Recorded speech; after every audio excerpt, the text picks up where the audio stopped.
बहुत बहुत धन्यवाद।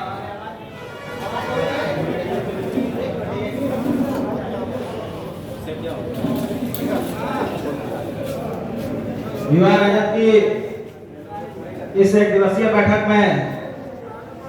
आदरणीय प्रदेश अध्यक्ष बड़े भाई श्री राजेश यादव जी कार्यक्रम की अध्यक्षता कर रहे हैं। जिला अध्यक्ष उदय यादव जी, राष्ट्रीय जनता दल बिहार प्रदेश सचिव श्री श्रवण कुशवाहा जी, महिला प्रकोष्ठ की अध्यक्षा श्रीमती रेणु सिंह जी, हमारे साथ पटना से चल करके आए भाई गणेश यादव जी, भाई रोहित यादव जी और मंचासीन तमाम सम्मानित नेतागण और नवादा जिले के कोने कोने से आए आप तमाम युवा साथियों का मैं क्रांतिकारी इस्तकबाल करता हूं, हार्दिक अभिनंदन करता हूं। साथियों,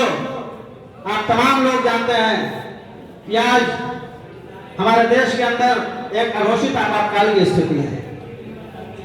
एक ऐसी स्थिति जहां इस वर्तमान सरकार की तमाम जन विरोधी नीतियों से हर एक वर्ग परेशान है,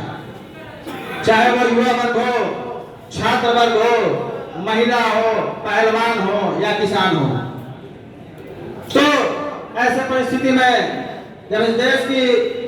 सत्ता के शीर्ष पर बैठे लोग अपने लोकतांत्रिक मूल्यों को भूल चुके हैं, वो भूल चुके हैं कि इस देश में एक शासन प्रणाली है जो कि हमें गांधी, नेहरू और अम्बेडकर ने सिखाई थी, उस रास्ते को वो छोड़ चुके हैं।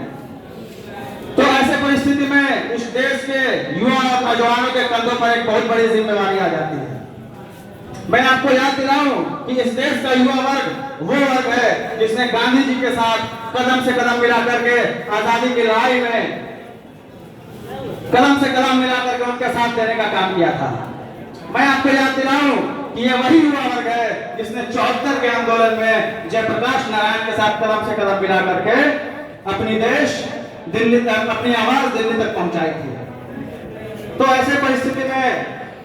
युवाओं की भूमिका काफी महत्वपूर्ण हो जाती है और मैं युवा राष्ट्रीय जनता दल के प्रदेश अध्यक्ष बड़े भाई राजेश जी को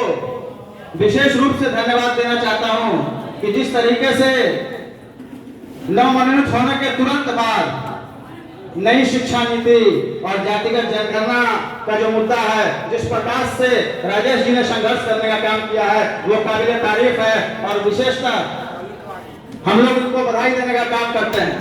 क्योंकि हम लोग इनके मार्गदर्शन में काम करते हैं और कार्यशैली भी देखते हैं और बहुत कुछ सीखते भी हैं। तो कल आप तमाम लोगों को पता होगा कि हाईकोर्ट ने जो रोक लगाया था जातीय जनगणना पर, उस रोक को हटा लिया गया है। तो ये आप सबकी और हम लोगों की पहली जीत है। लेकिन इस मुद्दे को लेकर के यही रुकना नहीं है, जैसा कि हमारे प्रदेश अध्यक्ष कहते हैं कि सिर्फ बिहार ही नहीं पूरे भारत में जातीय जनगणना का मुद्दा उठना चाहिए और जातीय जनगणना हम पूरे भारत में करा करके रहेंगे, चाहे इसके लिए कितना भी संघर्ष करना पड़े। दूसरी ओर आप तमाम लोग जानते हैं कि इस देश में नई शिक्षा प्रणाली को लागू किया गया है। पुरानी जो शिक्षा प्रणाली थी वो पहले से चौपट थी, लेकिन उसको ठीक करने के बजाय ये सरकार नई शिक्षा प्रणाली लेकर के है। साथियों, अगर आप इस बात को गौर से सोचेंगे तब आपको समझ में आएगा कि इस शिक्षा को एक तबके के लिए आरक्षित और बाकी जो गरीब तबके हैं उनको उनसे दूर कैसे किया जा रहा है, ये नई शिक्षा प्रणाली उसका बेहतरीन उदाहरण है। जब आप नई शिक्षा प्रणाली को समझेंगे और देखेंगे तो आपको पता चलेगा कि यह शिक्षा प्रणाली सिर्फ और सिर्फ गरीबों को शिक्षा से दूर करने के लिए लाई गई है। साथियों, आज जो कि किसान वर्ग है, आप तमाम लोगों ने देखा है कि किस तरीके से किसानों को सड़क पर रौंदा गया है। बहुत शर्म आ रही है इस बात को कहने में कि पिछले दिनों मणिपुर में हम लोगों ने जो देखा है, हमारा सर शर्मसार हो जाता है, हमारा सर झुक जाता है शर्म से जब ऐसी घटनाएं देश में होती है। तो आज देश में अराजकता फैली हुई है, बहुत सारे मुद्दे हैं, बहुत भयावह स्थिति है देश की। तो इन तमाम मुद्दों को लेकर के जिस प्रकार से युवा राजद संघर्षशील रहा है और संघर्ष कर रहा है और आप लोग इसमें सहभागी बन रहे हैं, आने वाले दिनों में ये इतिहास बनेगा और आने वाली पीढ़ी जब हमें याद करेगी तो इस रूप में याद करेगी कि जब इस देश की जनता सरकार के तमाशाह कदम झेल रही थी तब कोई था जो आवाज उठा रहा था और अपने आवाज से उसने सत्ता परिवर्तन किया और देश के हालात को सुधारने का काम किया है। मैं इस मंच के माध्यम से आप तमाम युवाओं से अपील करना चाहूंगा कि